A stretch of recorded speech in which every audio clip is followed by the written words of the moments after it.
நவோதயா பள்ளிகளை நிறுவ தமிழக அரசு எதிர்ப்பது ஏன்? தமிழகத்துல நவோதயா பள்ளிகளை நிறுவுவதற்கு எதிர்ப்பு தெரிவிச்சு உச்சநீதிமன்றத்துல தமிழக அரசு பிரமாண பத்திரம் தாக்கல் செஞ்சிருக்கு.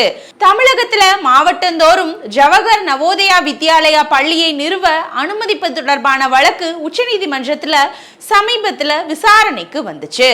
அப்போ மாவட்டந்தோறும் நவோதயா பள்ளிகளை நிறுவுவது சம்பந்தமா தமிழக அரசோட நிலைப்பாடு மற்றும் பள்ளிகளுக்கான நிலங்களை அடையாளம் காண்பது தொடர்பா 3 வாரத்துக்குள் தெரிவிக்கணும் அப்படின்னு உச்சநீதிமன்றம் உத்தரவும் பிறப்பிச்சிருந்தது. இதை தொடர்ந்து இந்த வழக்குல தமிழக அரசு பிரமாண பத்திரம் தாக்கல் செஞ்சிருக்கு.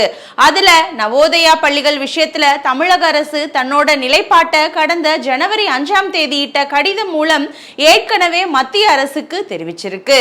தமிழகத்துல கல்வி கட்டமைப்பு மிக சிறப்பா இருக்குது. அதோட தமிழகத்துல நவோதயா பள்ளிகளை நிறுவுவதற்கான முன்மொழிவை வெறும் நிர்வாக முன்மொழிவு மட்டுமே கருத முடியாது. மத்திய அரசோட நிர்வாக கட்டமைப்புக்குள்ள கல்வி கொள்கையை செயல்படுத்துறது, மாநில அரசால நிர்வாக அதிகாரத்தை பயன்படுத்துவது தொடர்பான சட்ட கேள்விகளையும் இந்த வழக்கு எழுப்புது.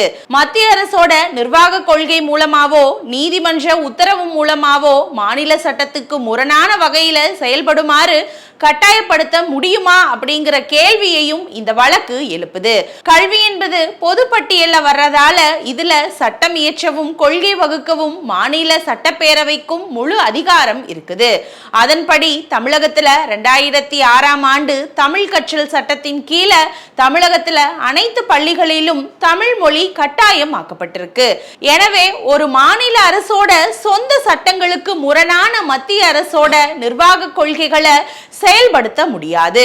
எனவே நவோதயா பள்ளிகள் நிறுவறத கட்டாயமாக்கவோ தேசிய கல்விக் கொள்கையை அமுல்படுத்த மாநில அரசை கட்டாயப்படுத்தவோ மத்திய அரசுக்கு அதிகாரம் கிடையாது.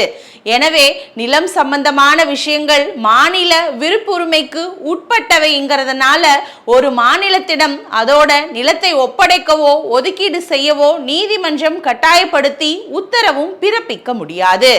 எனவே நவோதயா பள்ளிகளுக்கு நிலத்தை அடையாளம் காணுமாறு கடந்த 2025 டிசம்பர் மாதம் பிறப்பித்த உத்தரவை உச்சநீதிமன்றம் திரும்ப பெறணும் அப்படின்னு அந்த பிரமாண பத்திரத்துல தமிழக அரசு சொல்லியிருக்கு.